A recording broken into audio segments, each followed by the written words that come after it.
you doing, cuties? My name is Jason Return, and today I have something different in mind. I have a story to tell, but the thing is, the story's already been told because I was in the news for it. And all I need to do is type my name into the search bar, and we'll see what comes up.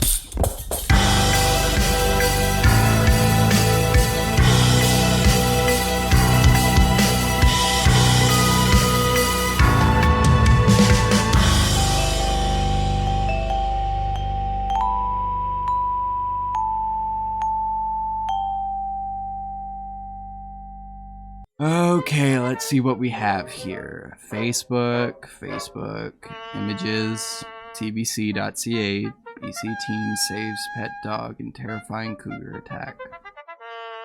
3 million dogs levi sadler archives. I have an archive? Wait, hold on. May 24th, 2013. 7 years ago? Oh, I don't want to do this. I don't want to do this. I actually haven't watched this since it happened. Okie dokie. I don't want to do this. I don't want to do this. I don't. Because move on from things, you have to face them head on. I don't know. Great picture they took of me. God damn it. Look at the resolution on this picture. With the fancy ass cameras they had, that's the best picture they could have taken? Really? Okay. Okay. Boy saves dog from cougar attack. God damn it. Wait, hold on. Gotta switch. Switch. And press this and shush! And you know what? Go away! The hunt is on for a cougar that's been preying on household pets in Belcarra. So far, no luck in tracking the animal, but today, Petty Fong tracked down a family that had a cougar close call. Daisy the dog went a few rounds with a cougar. The cougar won, but Daisy survived, and is now. Oh my god, watch this. I don't. Oh my god, I don't know why I paused it on this shot. Why am I talking? Let's let the news reporter take it Now away. home with over 100 stitches. The cougar grabbed her like this and ripped, and she's got stitches all the way along her face. All Daisy's owner heard at first were screams. I didn't know who was. Yep. That's my dad. Oh, man.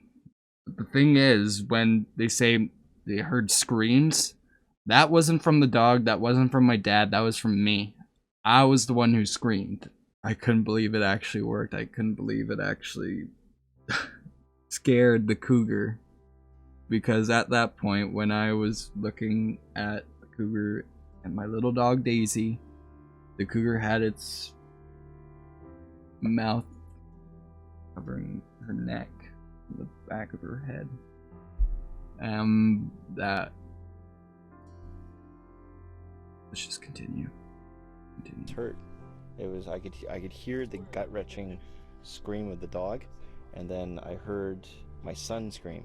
Bear and coyote sightings are common here, but cougars are rare. We want to express that it was not predatory, but defensive. This Defensive. I don't know how they. I don't know what they mean by that. I do not know what they mean by that, by saying it's defensive. The thing is, a couple weeks before this, Daisy actually came back home. She went out into the forest, came back, and she had a huge bone in her mouth. And the thing is, I think that bone was the cougar's food that had left from later. It's like leftovers, and Daisy found it. And that's how the cougar trailed Daisy's path back to our house. But, oh, my little Daisy girl. My little Daisy dog. She's fine. She's still with us to this day, but god damn, that was just the absolute worst. That was the absolute worst goddamn thing. We had to rush her to the vet, and where our house is, it's a little ways away from the rest of society. So when we were driving to the vet, I was kind of in charge of keeping Daisy calm, just trying to keep her stationary because she was not comfortable at all. She was bleeding, and in the end of it, I had to throw out my shirt because it was ruined. Okay, but we're just gonna Could have killed the dog if it wanted to. When Levi Sadler heard Daisy scream, he looked out the window. Okay. Let's not get into this part. What the f is my hair? The f is my hairline? I'm just gonna let it play. Just promise me. Just no hate. Because this hurts on many different levels. To see the cougar's jaw clamped over his dog's... Wait, I just want to point that out. Linkin Park poster. I still have that poster in my room to this day. What is that? I have a little computer set up right there. I don't know what I was doing with it. That might be a laptop. I'm not too sure. I don't really remember. And just to be clear, this was an awkward point in my life because, in all honesty, I just broken up with my girlfriend, and well, yeah, I broke up with her because it had to be done. And I was in this weird stage of just cutting weight and trying to, I don't know, just be a better person, just live better than what I was currently doing. I don't know how to explain these things. I just know where I was at the time, and I know where I wanted to go with it. Just a year and a half before this, just about a year and a half before this, we lost our dog Barkley. It was terrible. We were in a rush. I remember I had a game, and we were running a bit late, and it was getting dark out, and my dad was in a rush to get home. And while backing into our driveway, our dog Barkley walked out behind or in front of the truck, which then the truck ran over Barkley.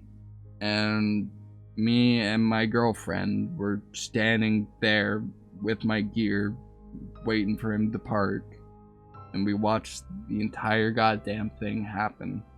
I was the one. I saw it happen, but I couldn't imagine the way my dad felt when it happened, because he was the one behind the wheel, which it was not his fault. It was not his fault. He was we all believed he was going blind because the pupil and the color in his eyes was starting to fade and whatnot. He was getting older. But I don't think any of us were ready for how he was gonna go. We were all kind of prepared for it, but I don't think we ever conceived how it would go. You know how you remember all the bad stuff a whole lot more vividly than the good stuff? That's how I'm gonna explain this. But let's just keep watching. Dog's head and neck. All he saw then were Daisy's legs kicking. I saw it bolt away up the culvert, trying to call her just Daisy, it's okay, it's okay. I turned around, the cougar is standing right where Peggy is standing. She jumped and... Oh my god. I don't want to watch this. Oh, jumped. If I can jump. If I can jump. I can't even... No, I'm not even gonna play out the rest of this bit. I'm just gonna skip over. Yep. Right about there. I can't listen to myself explain how it goes down. It's just like, it's like the voice in my head, like, times 2. It's not cool.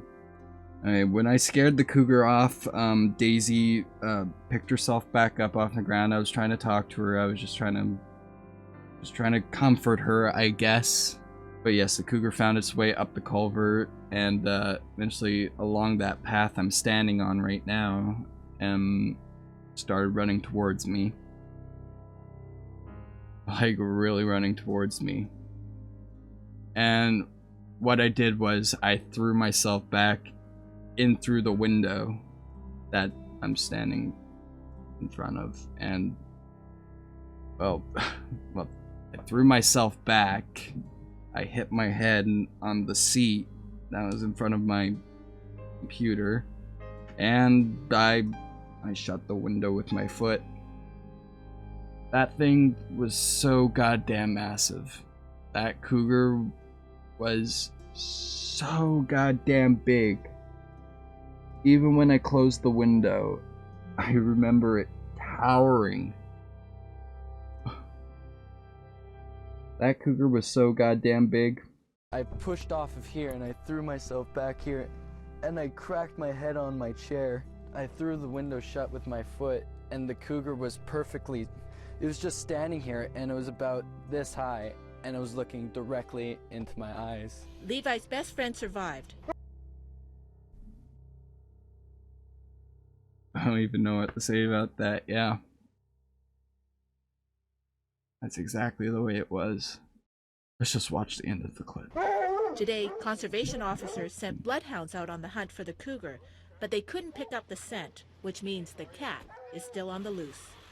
Petty Fong, CBC News, Belcarra. Yep. That's that. Okay. I know this video is not going to be the best. I know the commentary isn't the greatest, but y'all have to understand this isn't where my story began, but this is a story nonetheless, and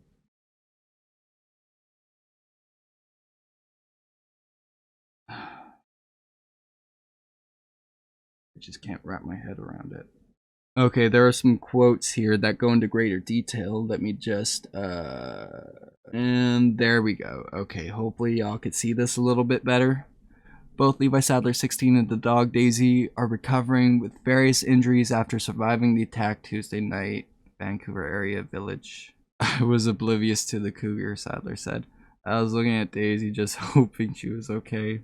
Out of the blue, the cougar returned, jumping straight at the teenager. It almost clawed me. I felt the paws pass by my ear. I thought he'd cut my jugular. To be honest, it was the most terrifying thing I've ever endured. Sadler escaped, throwing himself back in through the window, injuring his head in the process. My blood was pumping so much I wouldn't have cared if I was hurt. I was just trying to get the Daisy out there. Get Daisy out of there. Daisy suffered multiple lacerations and bruising, requiring over 100 stitches. I think it was over 120 to be honest, but over 100 stitches. But he's recovering with the Sadler family. Thank everyone so much for spending a little bit of time with me today, and bye bye my babies.